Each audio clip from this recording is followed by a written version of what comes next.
Hello everybody, welcome to art Gupshup. Art Gupshup program में आप सबकी स्वागत है। इस बार की टॉपिक है what is abstract art. Abstract art, अमूर्त कला जो है वो क्या है, कैसे करते हैं, इसके बारे में काफी लोगों ने मुझसे पूछा था।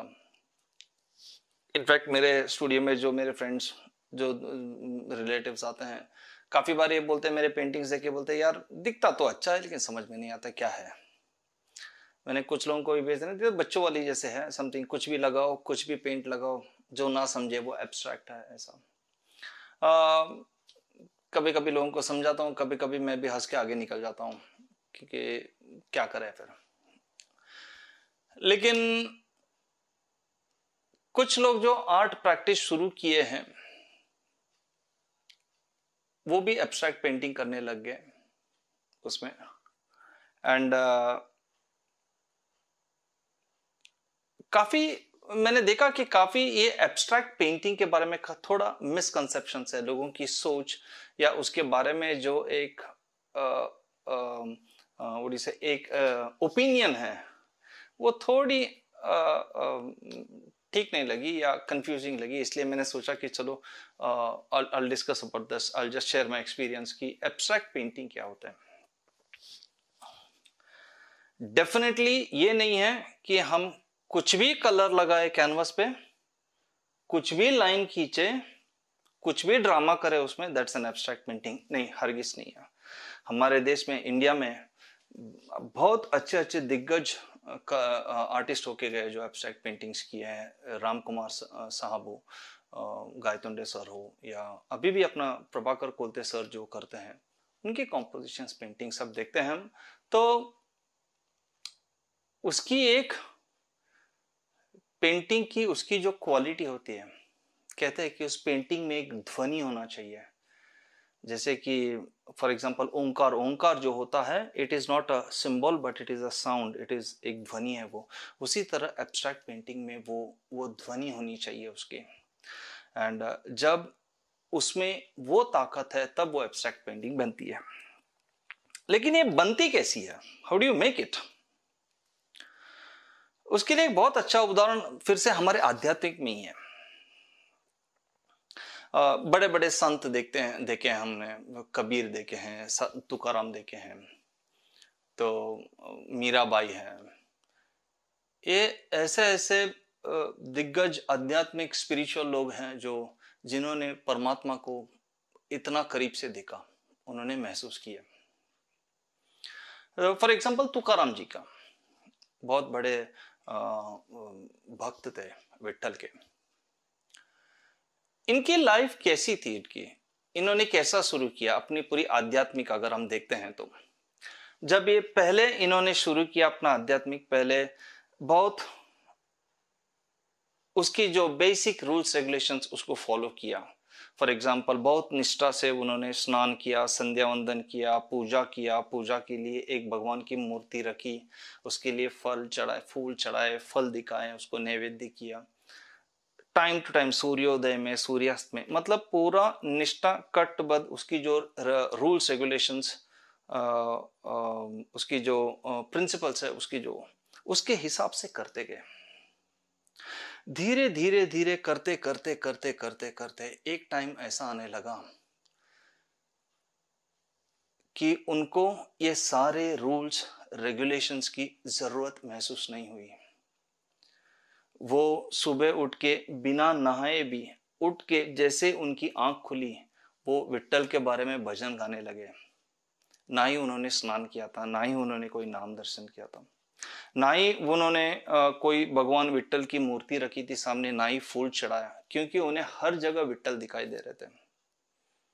अभी उन्हें कोई रूल्स की जरूरत नहीं थी, कोई रेगुलेशंस की जरूरत नहीं थी उन्हें कोई संध्या वंदन, कोई नाम, फूल, भगवान की प्रतिमा की जरूरत नहीं थी उन्हें हर जगह भगवान दिखाई दे रहा था एंड अपने अंदर विट्ठल दिखाई दे रहा था उनको। तो वो उनकी पूरी जर्नी देखिए, जहां पे पहले वो पूरा निष्ठा कट्टबद्ध रूल्स रेगुलेशन के साथ पूजा करते थे, लेकिन करते करते करते करते भजन करते इतनी भक्ति में उसमें विलीन हो गए कि उन्हें अभी कोई रूल्स रेगुलेशंस मूर्ति की जरूरत नहीं पड़ी। वो विट्ठल के साथ भजन करते करते देखते चले गए, ना दिन ना रात, न स्नान किया नहीं किया, मूर्ति है नहीं है, फल कुछ नहीं, वो सिर्फ बस भगवान के ध्यान में विलीन हो गए। ये कैसा मुमकिन हुआ? मतलब उन्होंने एक सब्जेक्ट को, एक कॉन्सेप्ट को इतना उसमें इवॉल्व हुए, इतना इंक्लूड किए, इतना अपने आप को उससे उसमें मिलाया कि उन्हें वो कोई भी चीज रूल्स रेगुलेशंस उसकी यूनिफॉर्म हो, उसकी ये जरूरत नहीं पड़ी, क्योंकि उन्हें विट्ठल दिखाई देने लगे। In the sense from religious rules regulations and pattern he broke all these bindings and then he evolved, वो बढ़ गए स्पिरिचुअल की तरफ। तो एब्स्ट्रैक्ट पेंटिंग भी ऐसा ही है। हमें पहला बहुत साल इनिशियली पूरा उसका जो विधिबद्ध है, उसके ड्राइंग्स, उसके कॉम्पोजिशंस करते करते करते करते अपने सब्जेक्ट को ढूंढते ढूंढते एक टाइम ऐसा आने लगता है जहां पे हमें लाइन, फॉर्म्स, कलर, कॉम्पोजिशन को हम ब्रेक कर सकते हैं एंड हम अपनी एक्सप्रेशन को, अपनी भावना को वो आर्टिस्टिकली पूरे वेरी स्पिरिचुअली, वेरी बहुत क्या बोलते हैं उसको, एक भावपूर्ण होके उसको एक्सप्रेस कर सकते हैं। तो this is something abstract painting. मतलब आप रियलिस्टिक करते करते करते करते ऐसा टाइम आता है जहां पे एक एक चीज छूटते जाती है, लाइंस गिरते हैं, फॉर्म्स गिरते हैं, उसके रियलिस्टिक पन, लेकिन फिर भी उसकी एटीट्यूड, उसकी जो आत्मा है वो रहती है उसमें। So this is something abstract painting. उसी तरह तो एब्स्ट्रैक्ट पेंटिंग इज नॉट, ऐसा नहीं है कि कुछ भी कलर लगाया, कुछ भी ब्रश स्ट्रोक लगाया, कुछ भी 2-4 यूट्यूब के वीडियोस देख क्लियर कर लिया ना, ऐसा नहीं होता है। It doesn't work that way.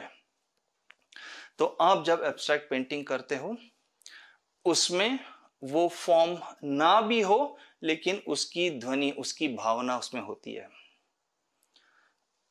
उसके वो चाहे रंगों से हो, स्ट्रोक्स से हो, आप लाइन की कितने स्पीड से, कितनी पावर से आप खींचते हो, उसके ऊपर से होता है उसमें। So abstract painting is not something जो आप बिना सोचे बिंदास करते रहे, ऐसा। No doubt it comes from a subconscious level, but लेकिन सबकॉन्शियस लेवल की जो तालीम होती है वो बहुत होना बहुत जरूरी है। And you can do abstracts only later on for that. उसमें एक बहुत एक एक्सप्लोरेशन प्रोसेस होती है। It is as good as meditation, it is as good as एक मूर्ति के बिना ही आप भगवान की पूजा कर सकते हो। उसी तरह एक आकार, एक फॉर्म, एक सब्जेक्ट के बिना ही आप उसकी पूरी भावना, उसकी पूरी श्रद्धा, उसकी पूरी कॉम्पोजिशन को अगर ला सकते, that is abstract painting. So abstract painting definitely is very tough because it has to evolve. It evolves through your thought process, through your experiences, through your soul, and it has to communicate a message. It has to communicate an experience, and this experience is something which comes from time and work, from evolving. It is not something which comes overnight. So this is something about abstract. So thank you very much, friends. See you soon with another episode, with another idea. Thank you very much. Bye bye. See you.